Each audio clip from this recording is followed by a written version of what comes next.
এখন ঘরে বসে খুব সহজেই যদি বানিয়ে নিতে চান এরকম 2টি কাপ পুডিং, তাহলে কিন্তু আমার ভিডিওটা দেখতে হবে একদম শেষ পর্যন্ত।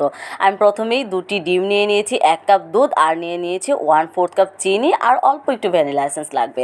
একটি বাটিতে ডিমটা নিয়ে নেব এবং চিনিটা দিয়ে দেবো। চিনিটা খুব ভালোভাবে ডিমের সাথে গলিয়ে নেব। তারপর চিনিটা গলে গেলে অ্যাড করে দেবো সেই 1 কাপ দুধ। দুধটা কিন্তু অবশ্যই জাল করে ঘন করে নিতে হবে। 2 কাপ দুধকে জাল করে 1 কাপ করে নেবেন। মিশ্রণটা তৈরি হয়ে গেল, আমরা চলে যাব ক্যারামেল তৈরি করতে। এখানে আমি 4 চা চামচ চিনি খুব সুন্দরভাবে ক্যারামেল করে নিয়েছি। এখন ক্যারামেলটা ঢেলে গ্লাসের চারপাশে আমি ছড়িয়ে দেব।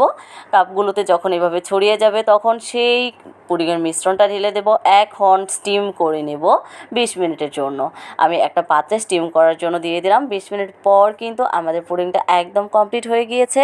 এটা খেতে যে কতটা সুস্বাদু হয়েছে আপনারা বাসায় বানিয়ে আমাকে ধন্যবাদ দিতে বাধ্য হবেন।